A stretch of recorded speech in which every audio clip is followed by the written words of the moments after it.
সবখানে প্রফিট করতে হবে কেন? সবকিছুর মধ্যে প্রফিট খুঁজতে হবে কেন? মানুষ মেরে কেন প্রফিট করতে হবে?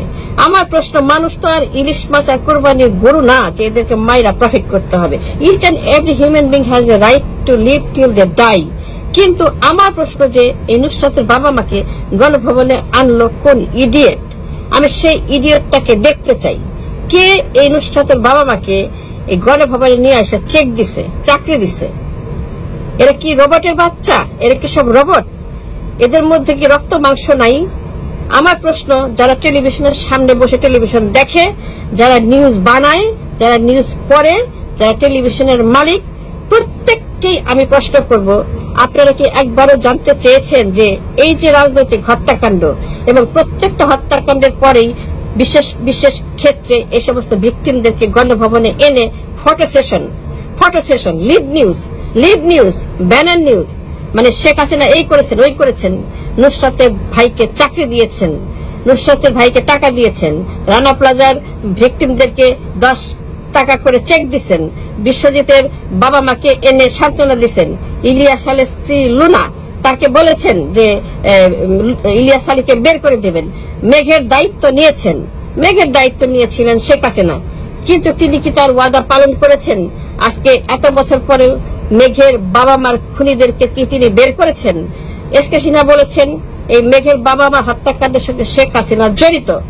তো এই যে একটা স্টানবাজি, ভিকটিমদেরকে গণভবনে এনে সান্ত্বনা দেওয়া, আশ্বাস দেওয়া, একটা বাংলার পাঁচের মতো মুখ করে সবাইকে জড়িয়ে ধরা এবং তাদের হাতে চেক তুলে দেওয়া, চাকরি দেওয়া, এই একটি দুর্গন্ধময় কালচার থেকে আমরা কবে বের হব?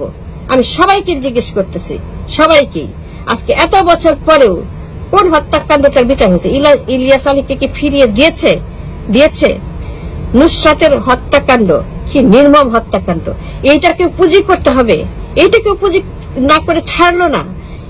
এবং শেখ হাসিনা সেই দিন, যেদিন নুসরাতের বাবা মা গণভবনে এসেছে, সেই দিন সে সারাদিন সে পার্টি করেছে, এসো হে বৈশাখ, এসো, সে গান বাজনা করেছে। এইগুলি কি তার না করলে হতো না? সারা দেশ জুড়ে যে মরক লেগেছে, তার কি 2 দিনের জন্য, 2 মাসের জন্য পার্টি বন্ধ করা যায় না? বঙ্গবন্ধু আন্তর্জাতিক সম্মেলন কেন্দ্রটাকে বন্ধ করা যায় না 2 মাসের জন্য? বঙ্গবন্ধু আন্তর্জাতিক সম্মেলনে তালা ঝুলিয়ে দেওয়া যায় না 2 মাসের জন্য? সেখানে 2 মাসের জন্য বক্তৃতা দেওয়া বন্ধ করা যায় না? ওইখানে বক্তৃতা দিলে কি হয় আর না দিলে কি হয়? ওইখানে বক্তৃতা না দিলে কি আমাদের দেশের জিডিপি কমে যাবে? আমাদের বাজেট ছোট হয়ে যাবে? আমাদের উন্নতি বন্ধ হয়ে যাবে? ওইখানে না গেলে কি হয়? শেখ হাসিনা তার বাবার হত্যাকাণ্ডকেও পর্যন্ত পুঁজি করতে বাদ দেননি। 30 ডিসেম্বর নির্বাচনে ঠিক আগে হাসিনায় ডটার্স টেল এই সিনেমাটা বানিয়েছিলেন। এই সিনেমাটা বানায়ে মানুষের কাছে 15 আগস্ট তিনি বিক্রি করেছেন। এইভাবেই তিনি 30 ডিসেম্বরে আমাদের মিডনাইট ইলেকশন, যেটা বন্দুকের নলে ক্ষমতা দখল করেছেন। এটা পাপ, এটা ক্রিমিনাল, এটার বিচার হওয়া উচিত। তিনি তার বাপের হত্যাকাণ্ডকে পুঁজি করে সিনেমাটা বানিয়ে এই নির্বাচন কাভার আপ করেছেন। তিনি তার বাপের হত্যাকারীদের নাকি বিচার করবেন, তিনি নাকি দেশে দেশে এই খুনিদেরকে ফিরিয়ে আনার জন্য লবি করছেন। আমার প্রশ্ন, শেখ হাসিনা তো খুব ভালো করেই জানেন যে শেখ মুজিবুর রহমানের হত্যাকাণ্ড মানে কি এই খুনিদেরকে কখনোই ফেরত দেবে না ইউরোপ আমেরিকানরা। কারণ মৃত্যুদণ্ড রায় থাকলে ইউরোপ আমেরিকা কখনোই তাদের দেশের অ্যাসাইলাম প্রার্থীদেরকে ফেরত দেয় না। কিন্তু তাহলে কেন বছর জুড়েই এই স্টানবাজি? কেন সারা বছর জুড়েই এই খুনিদের ফিরিয়ে আনা হচ্ছে, এই করা হচ্ছে, ওই করা হচ্ছে? আসল কথা এটা হচ্ছে তার রাজনৈতিক পুঁজি, হত্যাকাণ্ডকে পুঁজি করা। এবং এই হত্যাকাণ্ডকে পুঁজি করে লক্ষ লক্ষ ডলার রাজকোষ থেকে তুলে নেওয়া। এই তদন্তের নামে ইনভেস্টিগেশন হচ্ছে। আপনারা যারা জানেন, বাকশালের 3.5 বছরের কথা, প্রায় 50,000 লাশ। আপনারা দয়া করে এই টকশোতে বসে মিথ্যা কথা বলবেন না, গুনাহ হবে, নরকের আগুনে পুড়ে মরবেন। বলেন তখন কি ছিল? এই মানে কি মানুষের লাশকে পুঁজি করে ক্ষমতায় থাকা।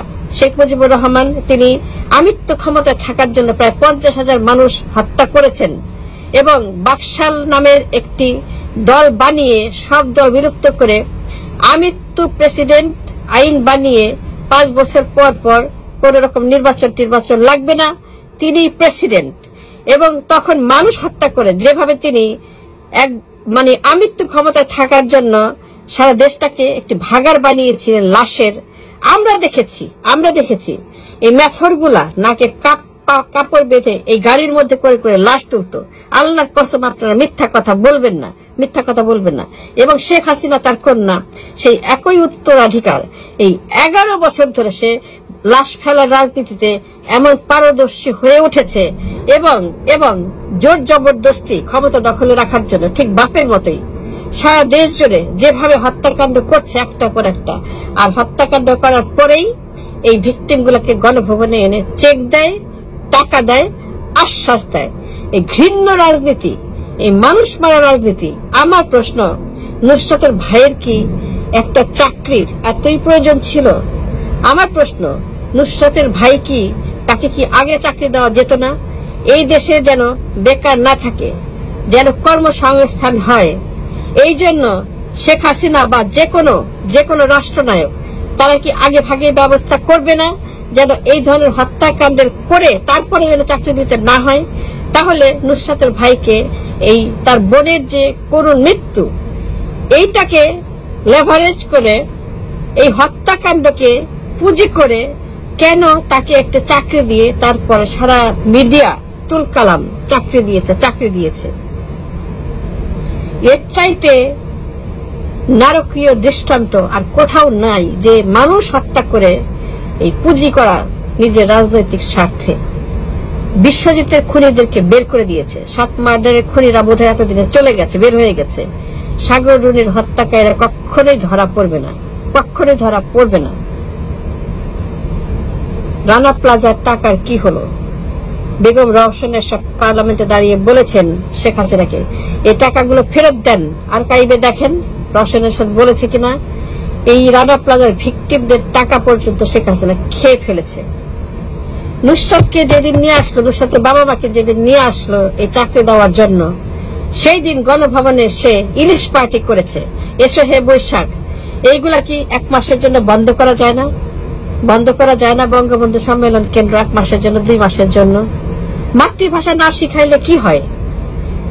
21শে ফেব্রুয়ারি চকবাজারের এই হত্যাকাণ্ডের 5 ঘন্টা পরে মাতৃভাষা সম্মেলন, 5 দিন মাতৃভাষা শিক্ষা। আরে নিজের পরিবারেরই কেউ মাতৃভাষার সঙ্গে কোন সম্পর্ক নাই।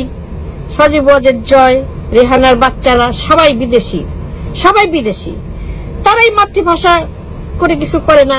তাহলে শেখ হাসিনা কারই মাতৃভাষা শেখায়? কিসে মাতৃভাষা থেরাপি?